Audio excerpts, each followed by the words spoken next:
Welcome to NN. నేను సంతోషి.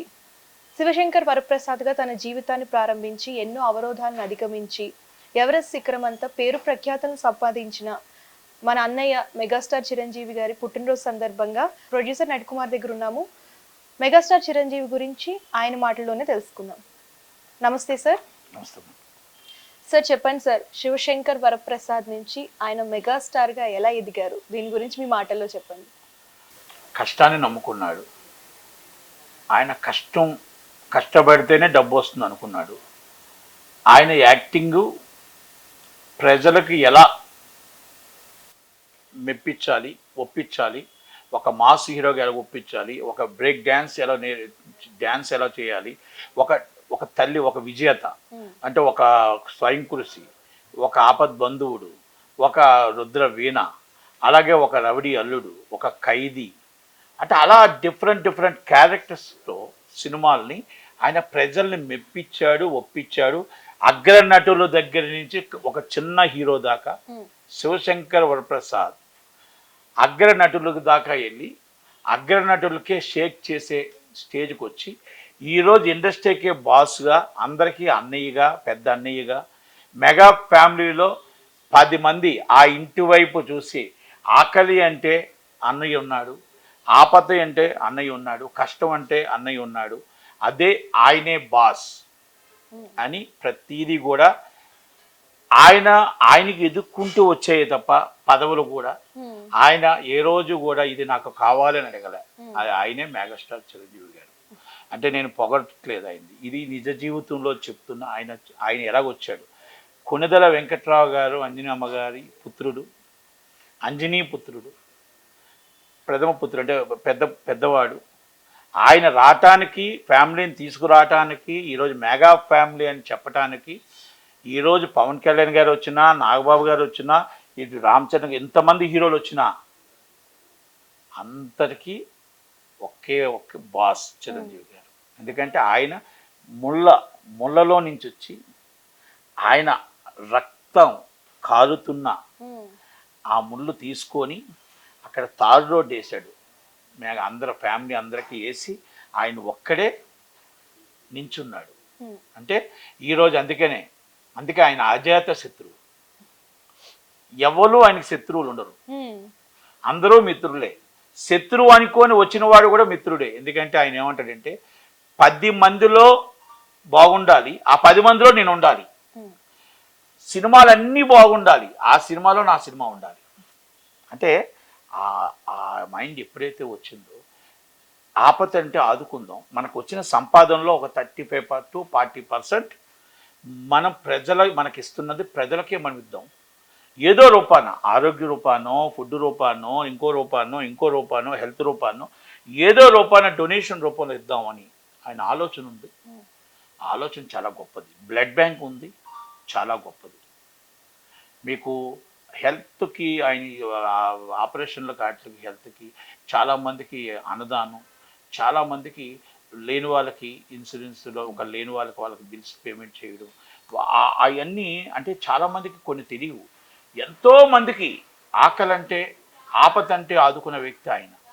కనుక అలాంటి వ్యక్తి ఇండస్ట్రీలో ఉన్నాడు అంటే గర్వకారణం. నిజంగా చెప్తున్నా. అంటే ఆయన అలాంటి వ్యక్తి రాడు, అలాంటి వ్యక్తి దొరకడు. కోట్లాది మంది ప్రజలకి, నా ఇండస్ట్రీకే కాదు కోట్లాది మంది ప్రజలకి 2009లో ప్రజారాజ్యం పెట్టి ప్రజల కోసమే బతుకుదామని వెళ్ళాడు. కొంతమంది నమ్ముకున్న వాళ్ళే మోసం చేశారు. కొంతమంది కులాన్ని అడ్డుకట్టారు. ఆయనకి కులం అనే ఒక భూతాన్ని చూపించి ఆయన నమ్ముకున్న వాళ్ళే, ఆయన దగ్గరున్న వాళ్ళే ఆయన్ని మోసం చేయటానికి ప్రయత్నం చేశారు. ఆయన సీఎం అనేది ఒక శిఖరం. ఇప్పుడు సీఎం కంటే గొప్పవాడు ఆయన. కానీ కొంతమంది నమ్ముకుని వాళ్ళు ఏదైతే చేశారో ఆ రోజు ఒకటే అనుకున్నాడు, ఈ రాజకీయాలకు మనం పనికిరాం, ఇది మన నిజాయితీకి ఈ రాజకీయం పనికిరాదు అని ఆ రోజే డిసైడ్ అయ్యాడు. అందుకే చాలామంది వస్తారు, సార్ మా పార్టీ నుంచి మీకు రాజ్యసభ ఇస్తామండి, సార్ సెంట్రల్ మినిస్టర్ ఇస్తున్నామండి, సార్ మీకు ఎంపీ ఇస్తున్నామండి, మీరు ఏది కావాలంటే కోరుకుంటే అది ఇస్తామండి. పార్టీకి కూడా సపోర్ట్ వద్దు. ఒక సినిమా ఇండస్ట్రీ నుంచి మీకు ఒక పెద్ద వ్యక్తిగా గౌరవిస్తామంటే సున్నితంగా తిరస్కరిస్తూ హ్యాపీ, ఈ సినిమా ఇండస్ట్రీ హ్యాపీ, హెల్దీగా ఉన్నా, నేను ఉన్నంతవరకు చక్కగా సినిమాలు తీస్తా, నాకు సినిమా ఇండస్ట్రీనే గొప్పది, నేను సినిమా ఇండస్ట్రీలోనే చాలా హ్యాపీగా ఉన్నాను. రాజకీయాలుగా అన్ని పార్టీలు నాకు కావాలి, అందరూ నాకు కావాలి అని హ్యాపీగా నవ్వుతూ తిరస్కరించిన వ్యక్తి ఎవరైనా ఉంటే అది ఒక చిరంజీవి గారి. అన్ని ఆఫర్లు వచ్చాయి, అందుకే ఆ కోపం ఆ కసితో పవన్ కళ్యాణ్ గారు ఒకటే అన్నారు, నా అన్నయ్యని నా అన్న వాళ్ళే మోసం చేశారు, నా అన్నయ్య మంచితనాన్ని తీసుకొని ఒక పార్టీని నాశనం చేయడానికి, ఆ మంచితనానికి వెన్నుపోటు పొడిచారు.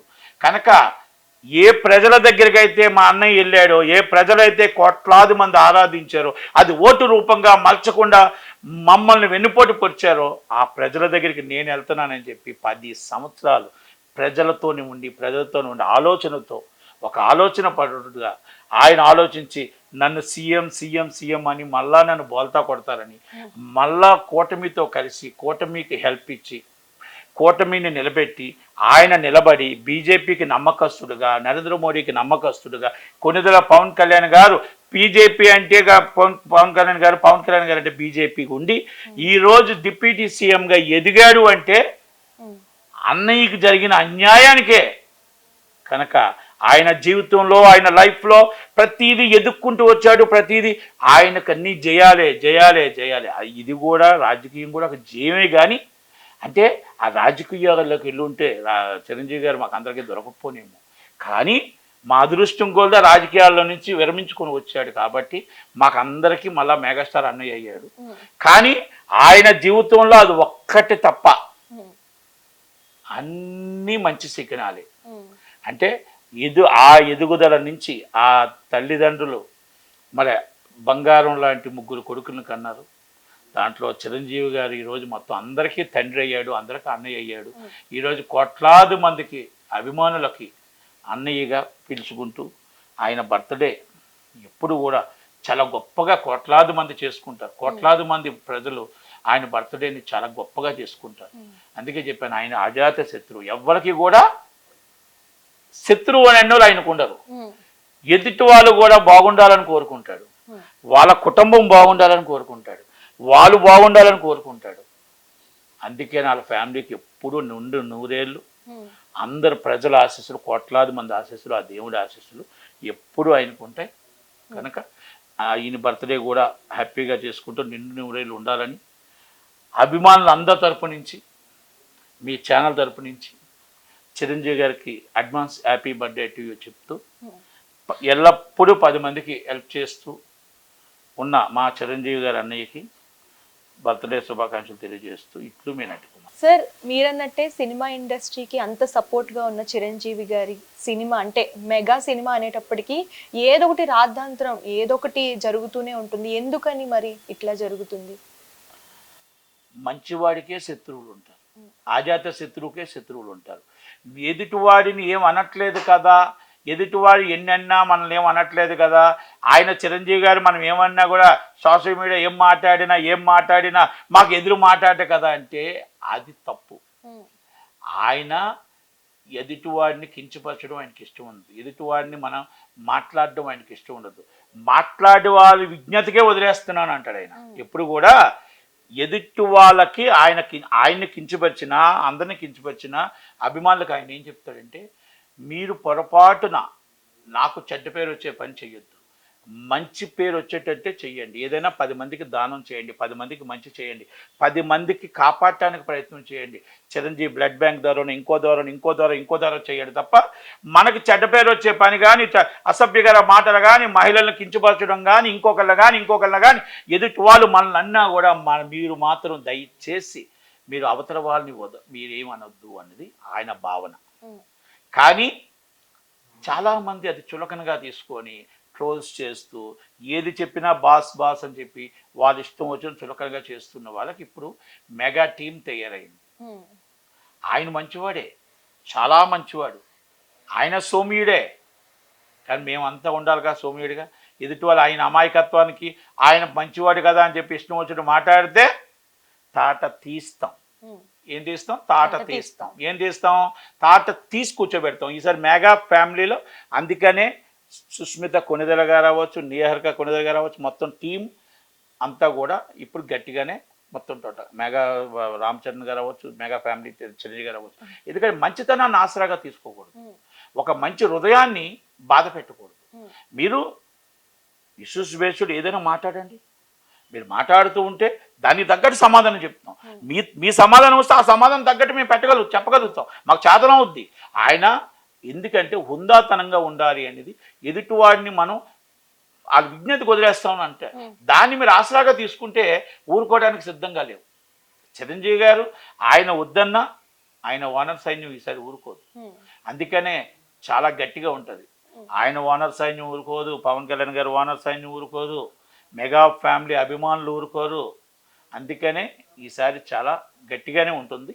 కనుక దయచేసి ఇష్యూస్ బేస్డ్ మీరు ఏదున్నా అడగండి, సమాధానం చెప్పడానికి మెగా ఫ్యామిలీలో కానీ అభిమానులు కానీ ఆయన తరపున మేము కానీ సమాధానం ప్రతి దానికి సమాధానం చెప్పడానికి సిద్ధంగా ఉన్నాం. ఇది మీరు మర్యాదగా మాట్లాడితే మేము మర్యాదగా మాట్లాడతాం, మీరు వంకరగా మాట్లాడితే మేము వంకరగా మాట్లాడతాం కదా. అందుకనే దయచేసి మీరు చిరంజీవి గారితో మాట్లాడేటప్పుడు కానీ, చిరంజీవి గారి కోసం సోషల్ మీడియా మాట్లాడేటప్పుడు కానీ, మెగా ఫ్యామిలీ కోసం మాట్లాడేటప్పుడు కానీ, ఆచితూచి వాళ్ళ ఫ్యామిలీ కోసం లేడీస్ కోసం మాట్లాడేటప్పుడు కానీ ఆచితూచి మాట్లాడండి సోషల్ మీడియాలో. నేను మళ్ళా మీకు చెప్తున్నా, మీరు తప్పుంటే ఎత్తి చూపండి, ఏదైనా దానికి సమాధానం చెప్పడానికి సిద్ధంగా ఉన్నాం తప్ప ఏదో మీరు మాట్లాడేస్తే ఒక రాయి వేసేస్తే బాగుంటుందంటే ఆ రాయి మీకే తగులుతుందని మాత్రం మర్చిపోవద్దు. మీరు గులకరాయి వేస్తే మేము బండరాయి వేస్తాం, అది గుర్తుపెట్టుకోండి. మళ్ళీ అందరికీ చెప్తున్నాం, ఇది బండరాయి వేస్తాం గులకరాయి వేస్తే, అది మాత్రం గుర్తుకోండి. చిరంజీవి గారు మంచివారు, ఆయన్ని మంచితనాన్ని మీరు ఆసరాగా తీసుకుంటే అభిమానులు ఊరుకోరు, ఆయన అభిమానించి నేను ఊరుకోను, అలాగే ఎవరు ఫ్యామిలీ కానీ ఎవరు ఊరుకోరు. ఎందుకంటే కొంత హద్దు ఉంటుంది, ఆ హద్దు మీరు దాటొద్దని మీకు చాలా అందరికి సవనీయంగా మళ్ళా చెప్తున్నా. ఎందుకంటే దయచేసి మీ ట్రోల్స్ చేస్తున్న వాళ్ళందరికీ కూడా విన్నపిస్తూ ఉన్నాను. సార్, నేటి యువత చిరంజీవి గారిని చూసి ఏం నేర్చుకోవాలి? చిరంజీవి గారిని చూసి శత్రువును కూడా మిత్రుడుగా భావించే చిరంజీవి గారి దగ్గర కష్టం అంటే ఏంటో, ఫలితం అంటే ఏంటో, ఎలా వచ్చాడు, ఎలా కష్టపడ్డాడు, ఏ విధంగా వచ్చాడు, ఆయన ఏమి పుట్టుకతో గోల్డ్ స్పూన్తో రాలేదు, ఏ కష్టాలు పడుతూ వచ్చాడు, ఈరోజు ఇంత వాడయ్యాడంటే, ఇన్ని వేల కోట్లకు ఆస్తిపడాడు, ఎంత మెగాస్టార్ అయ్యాడంటే, కోట్లాది మంది అభిమానులకి ఒక అన్నయ్య అయ్యాడంటే, ఆయనని చూసి నేర్చుకోవాలి అంటే మనందరం కూడా ఆయన్ని చూసి నేర్చుకోవడానికి మనకు ఒక తరం కూడా సరిపోదు. కాకపోతే ఆయన దాంట్లో కొంతైనా మనం ఆయన బాటలో నడగలుగుతామా, ఆయన చేసే కార్యక్రమాల్లో మనం కొంతైనా భాగస్వామ్యం కాగలుగుతామా, ఆయన చేసే మంచి కార్యక్రమాల్లో మనం భాగస్వామ్యం అవ్వగలుగుతామా, ఆయన మంచితనానికి ఆయన చేస్తున్న మంచి అభివృద్ధి కార్యక్రమాలకి ఎన్నో ఉన్నాయి, అన్నీ కూడా మనం రాగలుగుతామా అన్న ఒక ఆలోచన మనకు రావాలి. ఆలోచన రావాలి అంటే మనం ఆయన బాటలో వచ్చినప్పుడు ఆయన మంచిని, ఆయన మాటల్ని, ఆయన వచ్చిన సినిమా ఇండస్ట్రీనే కాదు, ఆయన అభివృద్ధి కార్యక్రమాలు అవ్వచ్చు, ఇంకోటి అవ్వచ్చు, అక్కడ ఎన్జిఓస్ అంటే మొత్తం ఒక చారిటబుల్ అవ్వచ్చు, లేకపోతే ఒక బ్లడ్ బ్యాంక్ అవ్వచ్చు, అంటే ఆయన వచ్చిన రెమ్యూని సంపాదనలో కొంత పెడుతున్నాడు. మిమ్మల్ని పెట్టమని నేను చెప్పట్లా, దాన్ని ఆదర్శంగా తీసుకోండి, ఒక మంచి కార్యక్రమాలను ఆదర్శంగా తీసుకోండి. అదే చిరంజీవి గారు కోరుకునేదే తప్ప ఎదుటి వాళ్ళు పాడవద్దు, డ్రగ్స్కి ఎడిట్ అవ్వద్దు, తల్లిని జాగ్రత్తగా చూసుకోండి, తండ్రిని జాగ్రత్తగా చూసుకోండి, మీ భార్యను మీరు జాగ్రత్తగా చూసుకోండి, మీ పిల్లలు మీరు జాగ్రత్తగా చూసుకోండి. తల్లి, తండ్రి, పిల్లలు, భార్య తర్వాతనే ఎవరైనా. అభిమానులందరికీ కూడా విన్నపం ఏంటంటే, తల్లిదండ్రుల తర్వాత హీరోని తండ్రి కంటే ఎక్కువగా చూస్తారు, తల్లి కంటే ఎక్కువగా చూస్తారు.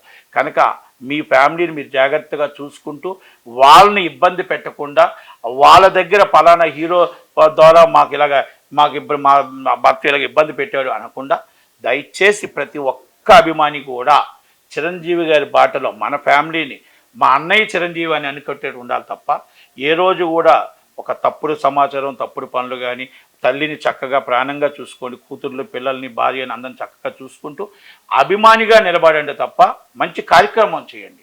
అంతే చిరంజీవి గారు చెప్పినా, మేము చెప్పినా, చిరంజీవి గారు తరపున చెప్పినా మేమందరూ కూడా చిరంజీవి గారు ఆశించేది కూడా ఎప్పుడు అదే, నా అభిమానులు బాగుండాలి అని కోరుకుంటాడు.